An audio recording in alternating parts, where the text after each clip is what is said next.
And she's like, I don't understand how America can be so rich and be so lonely.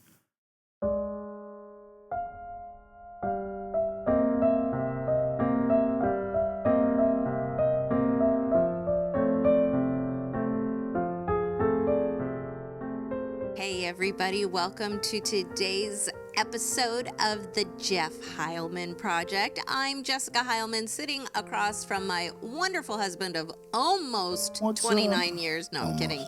We just celebrated our 28th year. That's right. Yep. So welcome to the podcast. Thanks for tuning in, liking, subscribing, sharing, all of that stuff.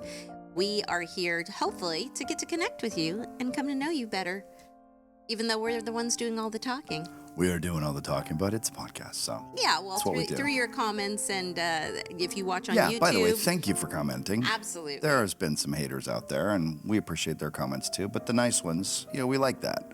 Definitely want to be able to respond to everybody and answer questions that you got. But when you comment, it's cool, and we get to say something back. So yeah, please feel free. So today's episode, first, and how we work here at the Jeff Heilman Project is we typically say like, hey, how's your week been? How has your week been, honey? Last week I was in Miami, and I had an awesome week. It was great. We did sales kickoff for one of the companies I'm involved in and met a ton of people from Europe and from Latin America. People from Mexico and Chile and Peru and Brazil, Paraguay, and then I met all people from Europe, Turkey, Italy, all over the UK. Just literally a worldwide sales kickoff. That's awesome. Yeah, it's really interesting. And being in Miami, here where we are, we're in California, and we tend to have a lot more Pacific Islanders, but when you're in Miami, it seems like it's the hub for Europe. We're in the Pacific Rim, so we're going to get Pacific Rim people, people from China, Hawaii, a lot of people from India, islands. Hawaiian Islands, Pacific Islander, Japanese, but when you're in Korean, Miami, but when you're in Miami, it's Puerto Rico and Cuban a lot. Europe and a lot because that's what's close. European. Right? And was there any food of note that you care to share? God, I had couple of Cuban sandwiches, actually the grocery store Cuban sandwiches that were made at the deli and then microwaved on site. Yeah. When we were out doing the bar scene, working the bars with a couple of buddies of mine from work. That was probably the most memorable food I had, was the Cuban sandwich at the grocery store with the pickles and the cheese and just they were warmed and we were listening to Cuban music.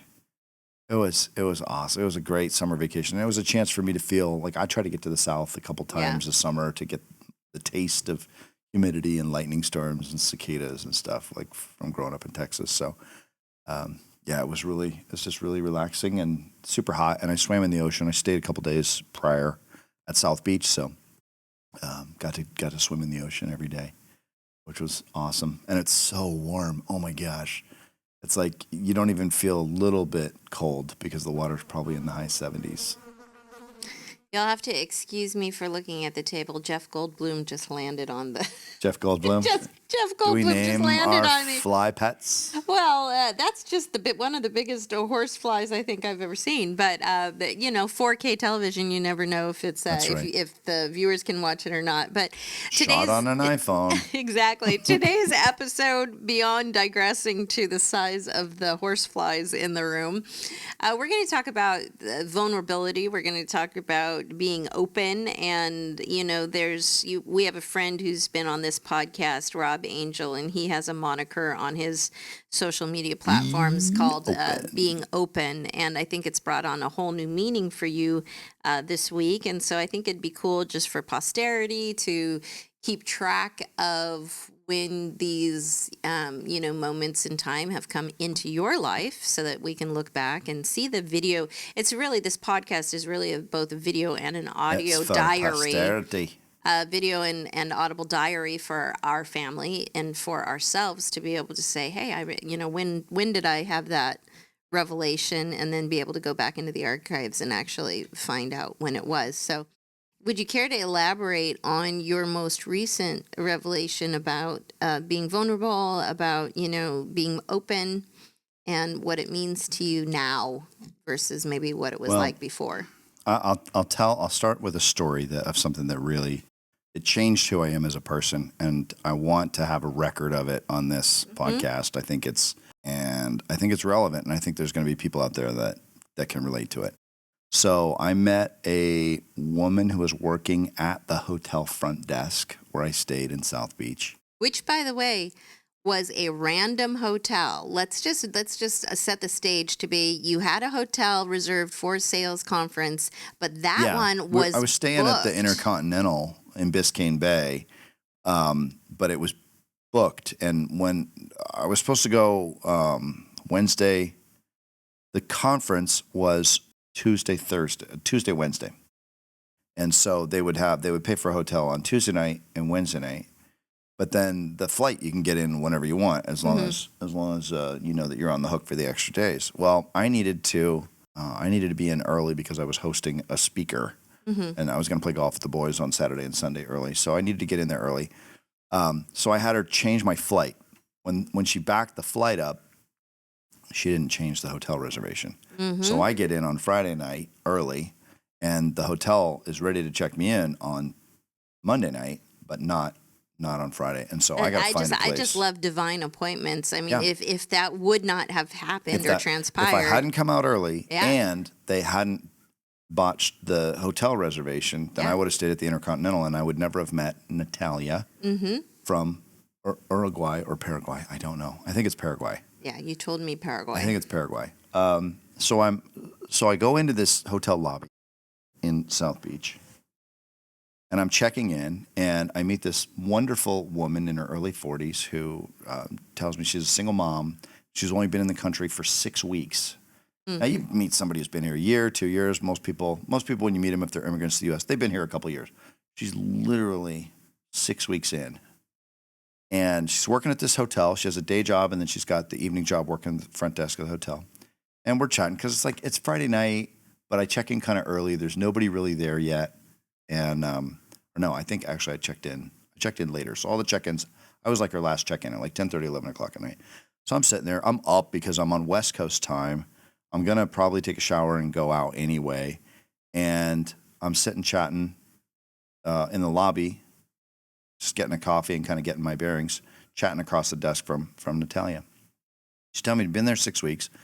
And then she says she's got 3 kids, which is not uncommon, right? Living in another country, a developing country. She's got 3 kids. And then she tells me that they live alone. A 20-year-old, an 18-year-old, and a 14-year-old living alone in the apartment building in which they were raised because she couldn't come up with enough cash to put her number 2 and number 3 kids through university. And so she's literally willing to leave her children in another country, immigrate to the U.S., and work 2 jobs just so that she can get them enough money to go to university in Paraguay. And my first thought was, I had 2 thoughts about it. One was, you must be so rich in culture. You must be so rich in community. You must be so well-to-do with regard to people in your apartment building who are willing to take care of those kids. Because, I wouldn't even leave my 20-year-old, 18-year-old, and 14-year-old at the grocery store for an hour.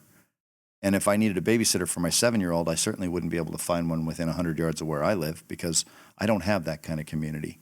And it was a warbled kind of elf movie, like, you don't look so good, buddy, like warbling, figuring out that I'm actually not an elf, I'm actually human. Well, in this case, I was actually figuring out I wasn't successful financially because I was poor socially.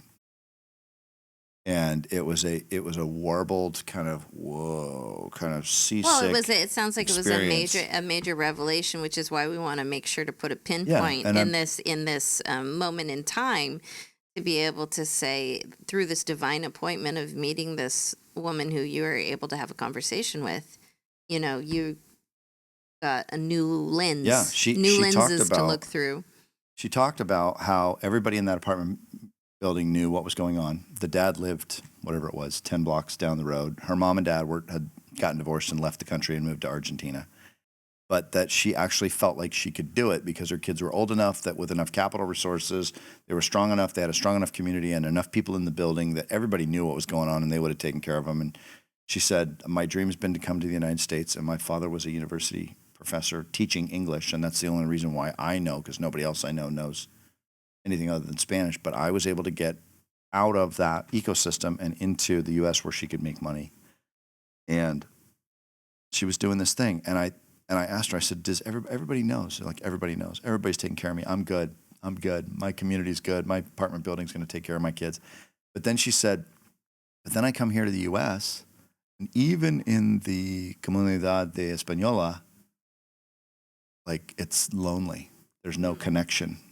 And she's like, I don't understand how America can be so rich and be so lonely. And what I thought about is I had this conversation with a manager on one of the projects that I'm working on, and I realized that I had not been putting the right amount of bricks around, ironclad bricks around tasks that I needed to do. And I was starting to get called out on failing to ship stuff. And I thought about these 2 brick walls, and I realized that I needed to start taking the bricks around my heart down and use those bricks to put walls around the tasks that I was trying to do, so I could start doing what I said I was going to do better. I could start shipping product. I could start shipping executables better, and I could actually be more tender-hearted and open to receiving the love and the richness of being a part of a community.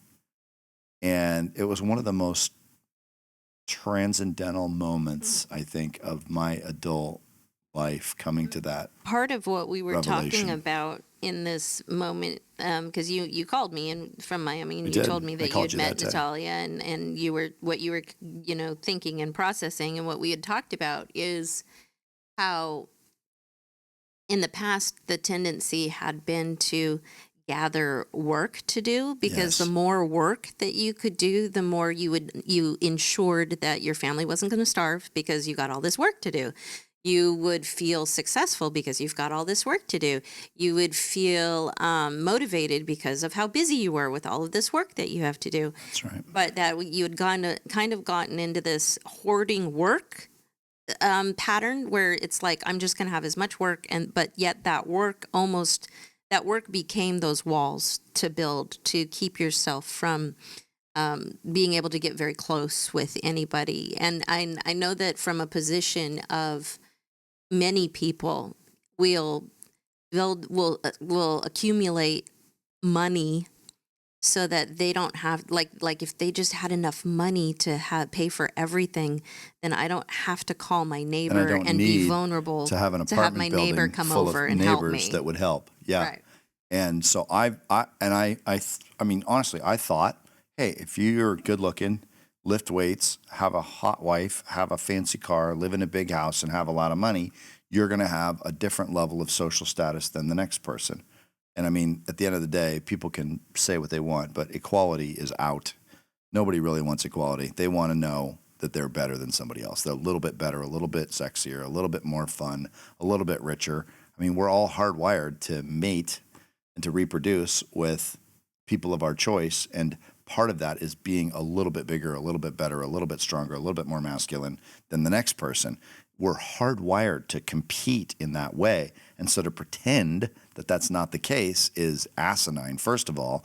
But secondly, how we measure how we're looked at, or what that KPI is, key performance indicator is, to me, if it's money, that's actually a man-made thing. Money is not, it's a medium of exchange. It's a way to transfer liability and defer obligation. But at the end of the day, it's not character. It's not looks. It's not strength. It's not beauty. It's just a man-made thing that we're replacing the thing that actually determines where people stack rank in society, which is character, talent, virtue, the ability to make people feel good, the ability to create content and influence, even that if that's tribal and you got a tribe with 100 people that hunt buffalo out on the plain, somebody's going to be the chief.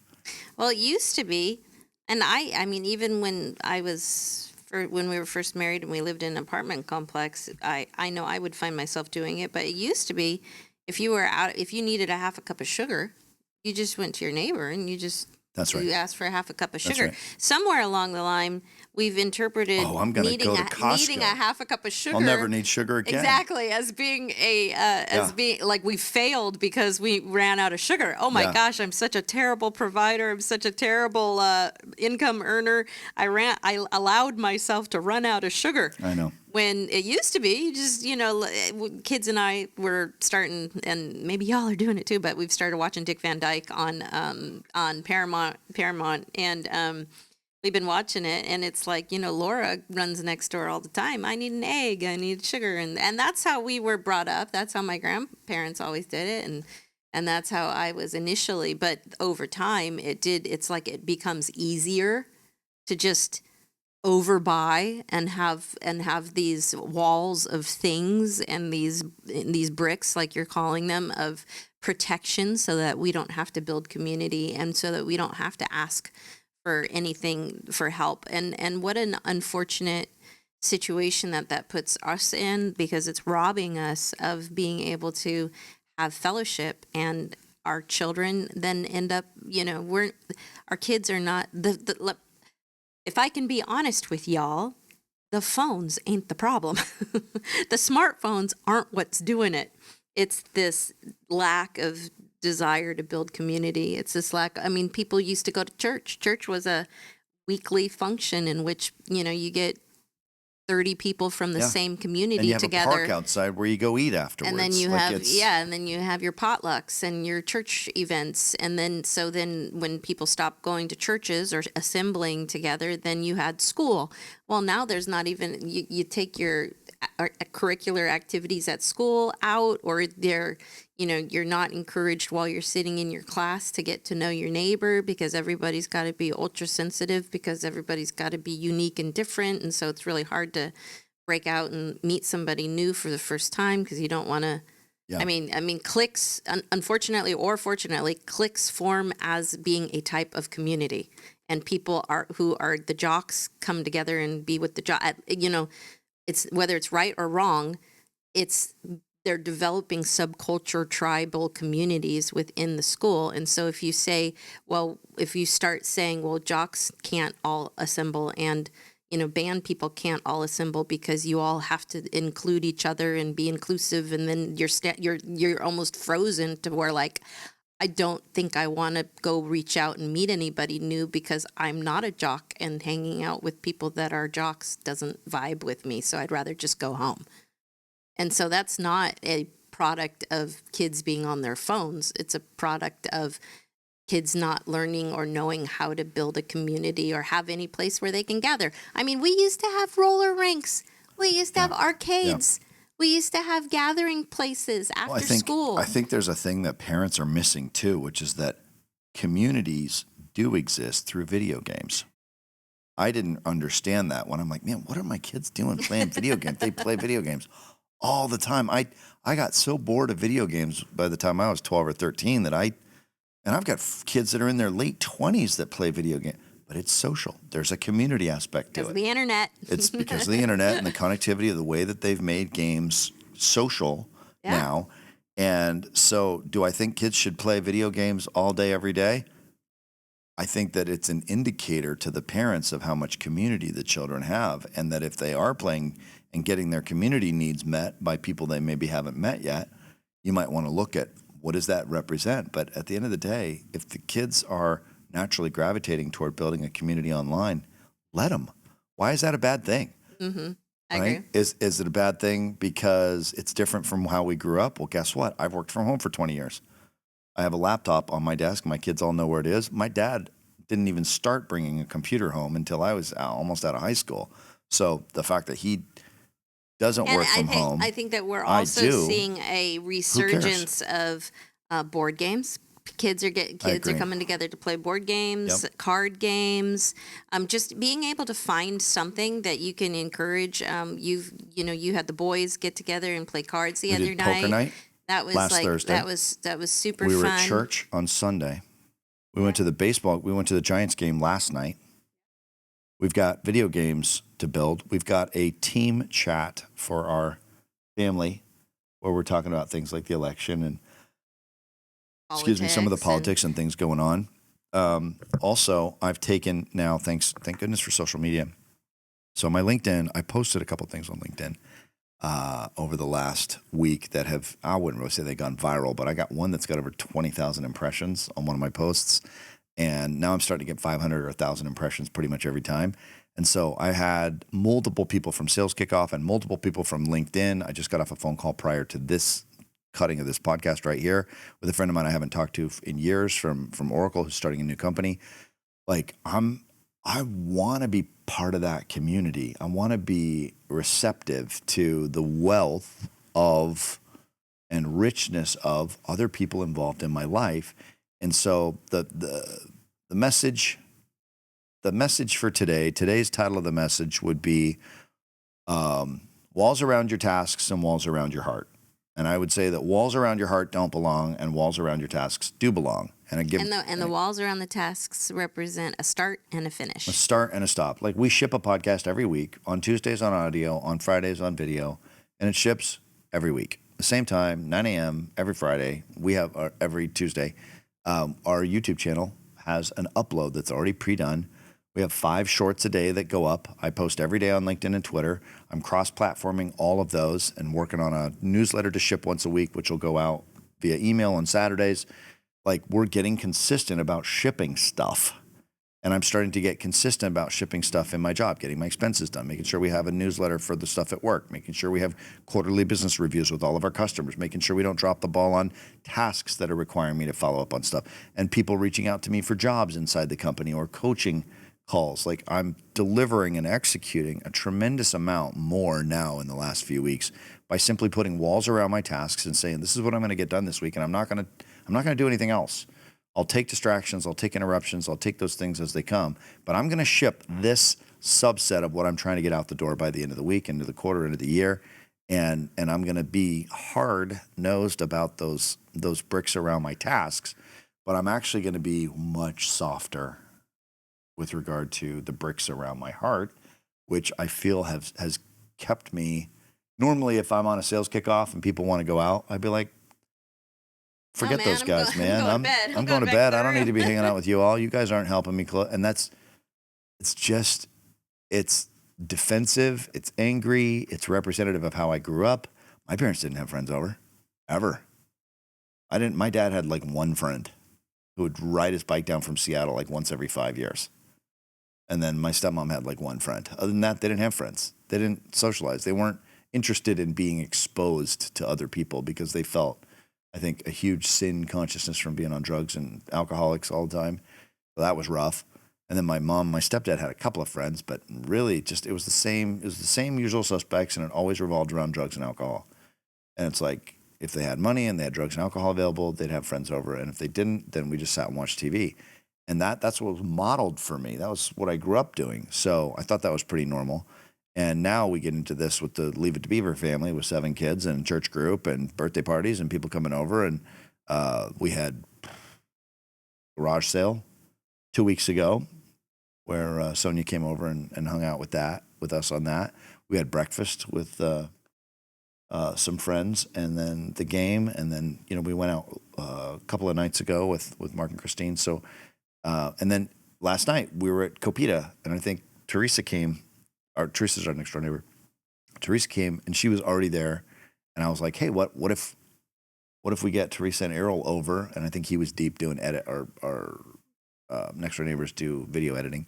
He was deep in a video edit, and we couldn't connect. But we're trying, and like I'm going out, and we're texting other friends and bringing them with us, and we're starting to get this social group going as adults now that we don't have to be home all the time taking care of little kids.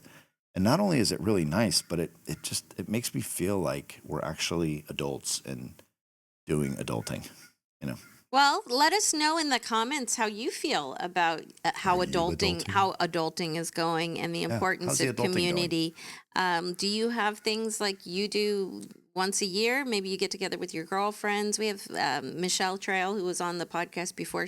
I know she regularly gets her gal pals together, and they go and they do. Oh, she has They the have best they have like trips. entire I want to weekends go on one of those planned. trips. I want to be Awesome. invited, Michelle. No, I'm Jeez. kidding, but I'm not kidding. But the point being, like help us. You guys can help. We're connecting with you. Please connect with us and encourage us on what you think that we should do as part of our community outreach. And maybe one of these days we'll get together. Like I could see the Jeff Heilman project coming to Denver. coming to a Hilton or something, and we just get together and we can do an open panel discussion and just get to meet you, because we'd love to meet the people that support. Tell the audience, if you can, Jessica, like, what does it look like from your perspective? You seem to be a very community-oriented person. You go to church on Sundays, you go to church on Wednesdays, you hardly ever miss. You're always taking an active role. You volunteered for years before they put you on payroll.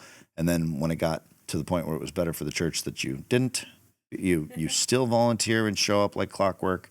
You work probably 10 to 15 hours a week, including office hours. You take over roles and responsibilities, and you are deeply embedded in a community of a couple hundred people through Jubilee Bridge in Morgan Hill. What does that mean to you? Talk about how that aspect impacts your life as an adult. I think that my experience growing up and your experiences growing up were kind of flip-flopped, in the sense that you were thrown in immediately, as young as you can remember, to stepbrothers and mom and dad, and having this 1 week with mom and 1 week with dad, and then you were very tall and athletic, and you kind of retreated into sports, which is very communal and can be very communal. And so you growing up, it was very loud and chaotic and busy. And when you don't understand these concepts, then as a child, your tendency from being overstimulated is to withdraw and to not want to be, like you've had some sensory issues as an adult, to where if it's too loud, too noisy, too crazy, you'll shut down.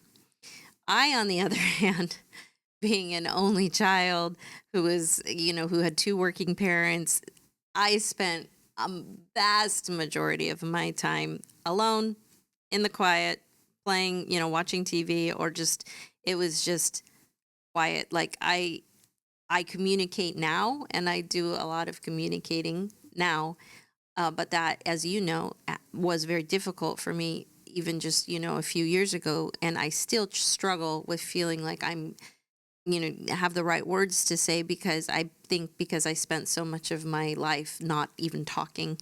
I mean, if you can imagine, being in an environment to where you're young, you're 10 years old, and there's no one home until 8 p.m. And then when they come home, you just eat and you go to bed. And so I have nobody to talk to. There's no communication. There's not any verbal. I read a lot, and I was able to imagine a lot. So coming into my own as an adult, and then choosing to have 7 kids, and kind of being faced immediately, especially like with our oldest son, who's very outgoing and very, gifted, and everybody wants to be his buddy, and he wants to be, and so I had to make a choice. Like, am I going to encourage social cues, or am I going to try to stay in my little bubble? So I had to do lots of books. I had to do lots of reading. Thankfully, we were in Amway for all those years, and kind of forced to have to, find out what it means to be around people and to talk and to communicate. And then we would be showing the plan and going into people's homes and like trying to build relationships. So I feel like now I am living in a family. The church has become the church body, the people, the friends, and the work. I enjoy the work that I'm doing because it's my family, and I don't have much of a family, and I still, my parents don't live close by. I have a half sister who doesn't live close by, and it really is, if it wasn't for my church family, it would just be you, me, and the kids.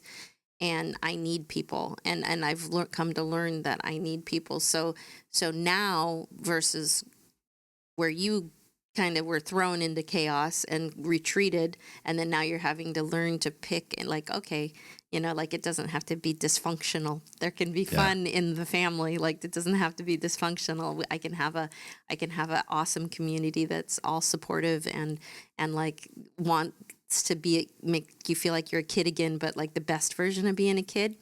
Yeah. I'm feeling like I get to have the best version of being an adult because I get to have all of these. I get to have brothers and sisters and the things that I never had growing up, and people.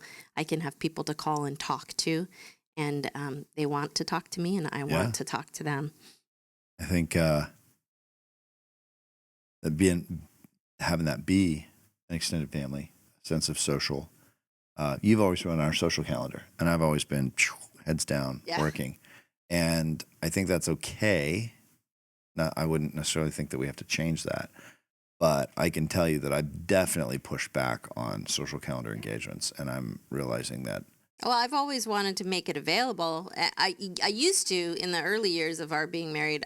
It would hurt, and I'd try to drag you along, like so and so's birthday party, and then try to make you feel guilty to come. And then I just realized that you know what? Good luck. You know what? All I can do is say, hey, this is where we're going to be. The kids and I are going to be at this birthday party. You're always open. The invitation's always open. You can come with us. Yeah.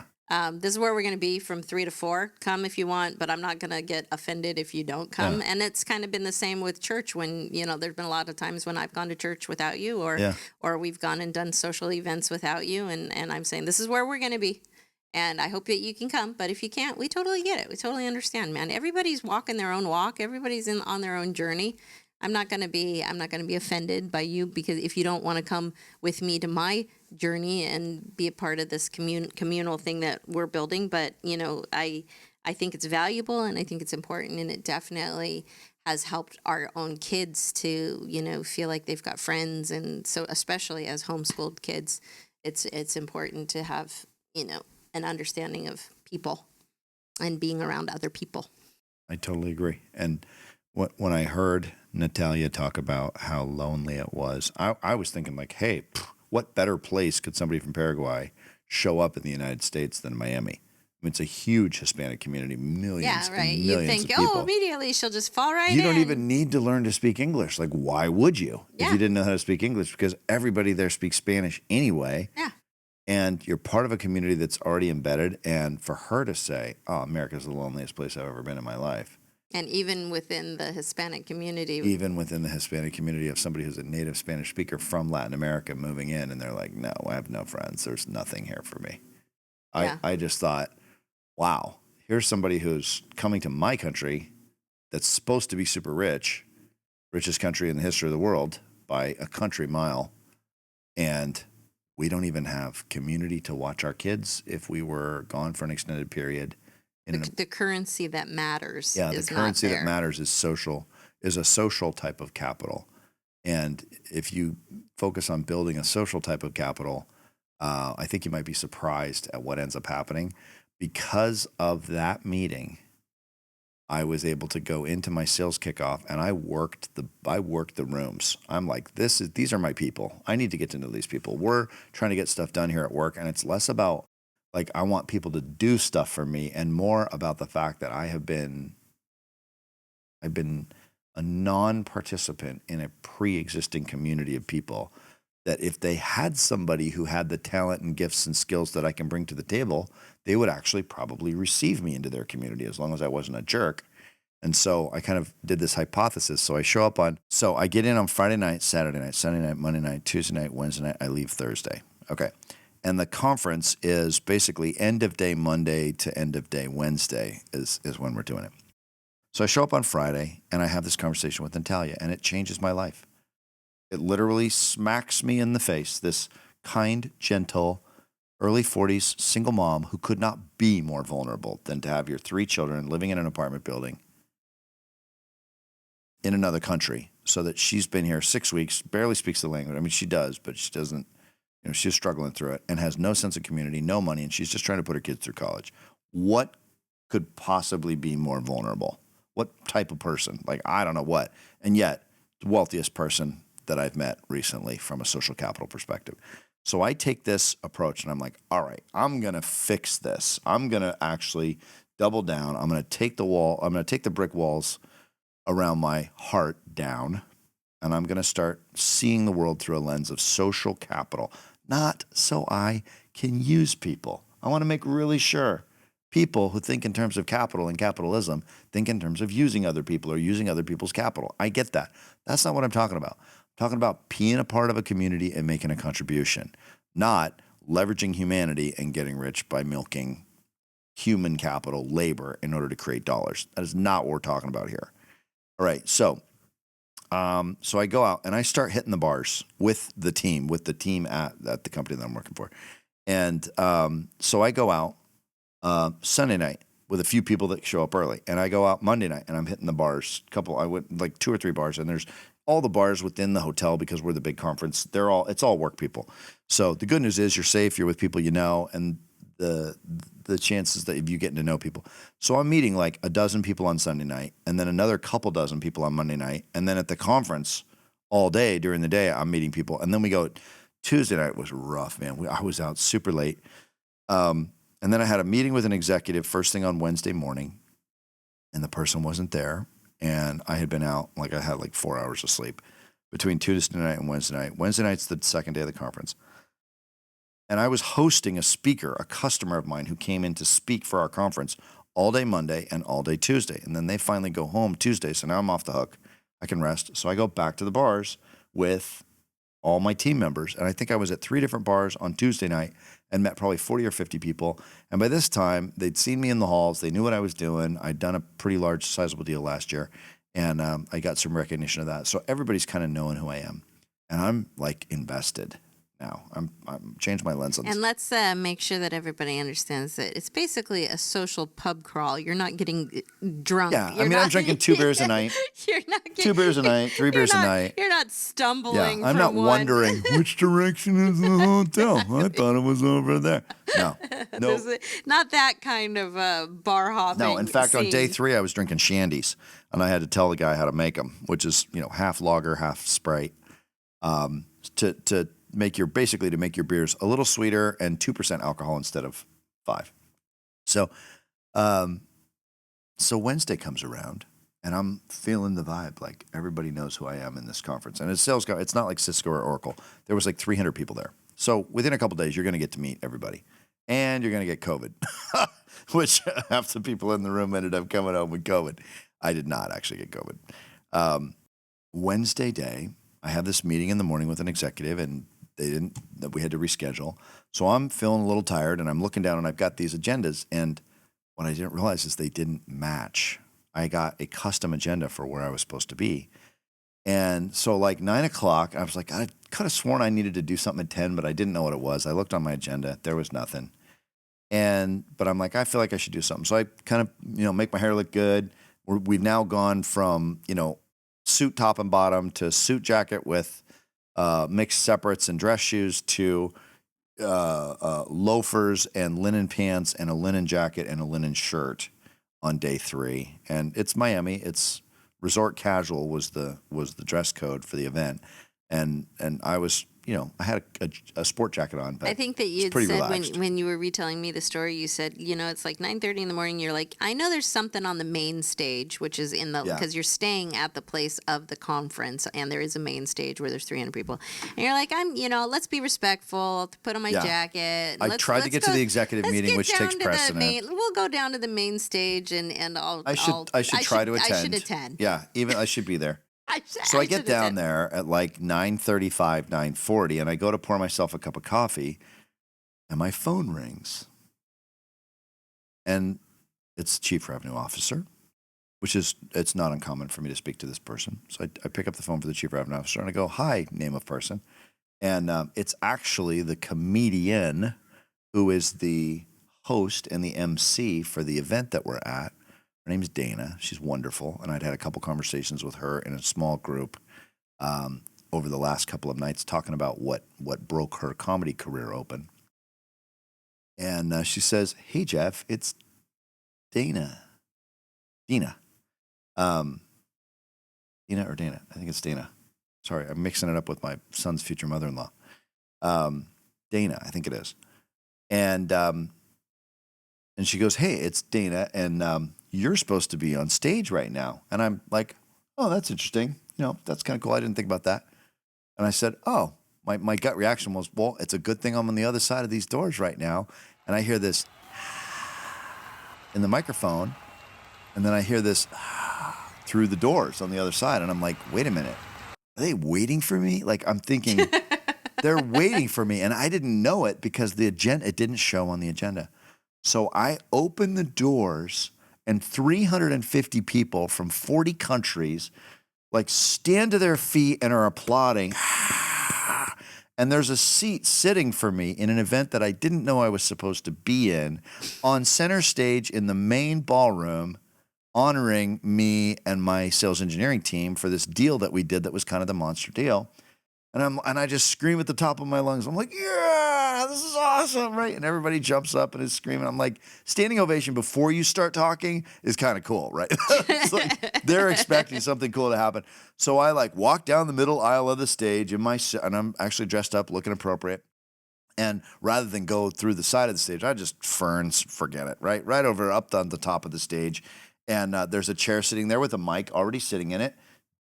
Dina and the CRO are sitting to my left. The pre-sales engineer and our channel person were sitting to the right. And there's a big logo slide with my deal and my name on it. And 350 people waiting for me to tell the story of this thing. And I pick up the mic, I sit down, turn around, and I go, hey, everybody, how's it going? I'm just waving. And they're like kind of pissed, but they're also kind of glad I showed up, and I'm trying to save it, but I didn't really feel nervous or upset or anything. I really honestly didn't know that I was supposed to be in a spot.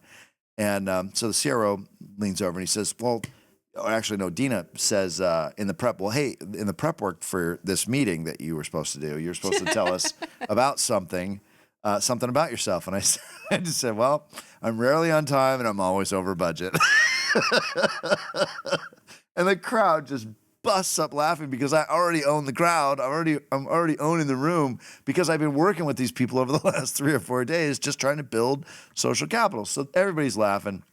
And then they said, then the CRO chimes in, well, no, like tell us a little bit about your podcast. And then he said, you might be able to pick up some extra subscribers in the room. I'm like, we could probably double the number of subscribers on my podcast with just the people in this room because we only have a couple of hundred. Like people are laughing because I'm making fun of myself and having a good time. And I said, but, my wife had been nagging me for a while to do a podcast, and I think it's a good idea now, but I didn't understand what she had the vision to see back in 2008. And so we started doing a podcast about 1.5 years ago, and we got a couple hundred subscribers. And so you can check it out. It's a Jeff Heilman project, and it's my wife and I doing the podcast. And so all of a sudden the room is like, tuk, tuk, tuk, tuk, tuk, like LinkedIn's blowing up, podcast's blowing up. People are excited about it and they're having fun. And then we talk a little about the why buys in the deal. And I gave them that. And then it transitions to my pre-sales engineer. And then it transitions to the partner who brought the room in. And one of the things I said is I called out, there were 2 guys whose names were not on the slide. And I called them out by name, and they kind of sunk down in their chair and then smiled, just like they weren't expecting to be on this hot seat. But I wanted to make sure and use the platform that I was given, not to have a political stage or make any particular comments about what we needed to do in a business, but simply to recognize the people that had helped get the deal across the line, because they're super sweet guys. They worked hard for months and months to get the deal across the line. And we were able to pull it off. And then when we were done, I went down and I sat next to the CEO. And I was like, I think we pulled it off. And he was like, dude, it was hilarious. He had fun with it. I was able to apologize to the CRO and let him know that I didn't mean any disrespect. We had a glitch in the calendar. It's such a good story, twofold. One, we got away with it, and then everybody thought it was staged. It's such a good story, twofold, because on one hand, you'd just gotten that revelation about building community, and you applied it. How many people get revelations and they don't apply it? I did. I applied it right away because I was sober. Like I was dumbfounded by what this woman took me to school on, what I was missing in my life. Yeah. It's like, you think you're rich. You think you're doing well. You think you're successful. You have a title. You have a job. You have a business. You have income coming in. But I don't have a community like she has that could watch my kids. And she's got a community inside of an apartment building in another country that is watching her kids for her. Like, how much more wealth could you have Yeah. than having that level of connectedness to the tribe of people that you belong to, the people that you are a part of and share your life with?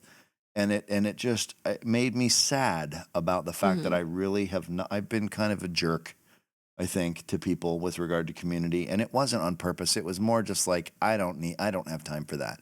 I don't have time for you. I don't have time for that. This isn't something that's interesting to me. I've got to get back to work to feed my kids. And in reality, I just think that we're missing that as a culture.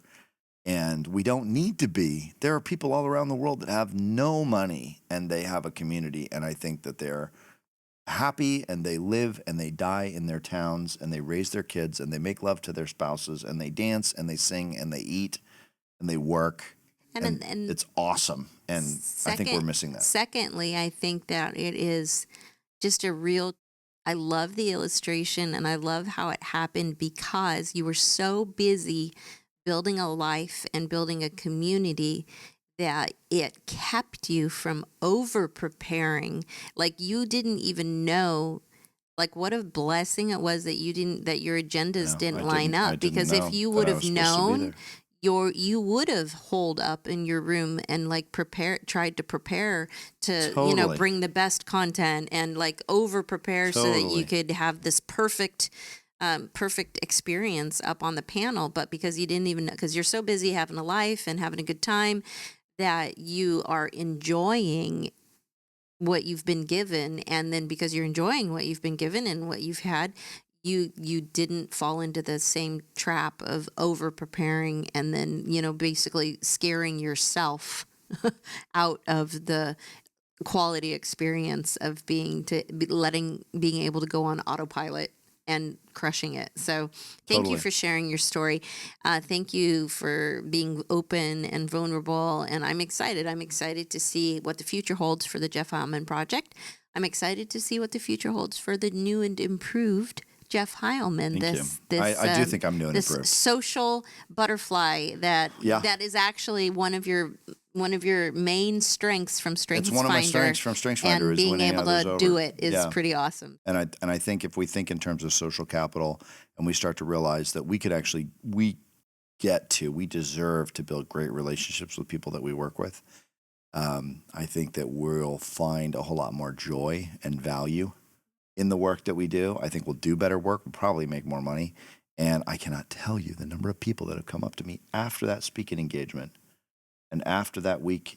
I mean, dozens of people have come up to me and they're like, "You're one of the coolest people in this company. Aww. I want to be like you. I want to sell like you."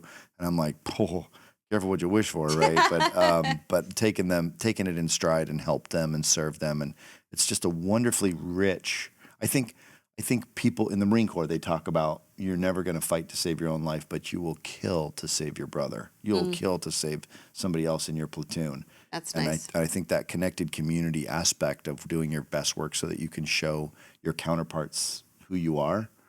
There was a story, and I'll end with this. There was a photographer who wanted to photograph in a tribe in Africa. It was a small tribe, and he wanted to do photographs of the children and some of their the garb that they wore, their clothing, and he wanted to do it while they were racing. So he gets a basket of fruit, and he puts a basket over over here, and he draws a line. He says, "Okay, we're gonna when I say go, I want you guys to race to the basket of fruit, and whoever gets there first gets to eat all the fruit."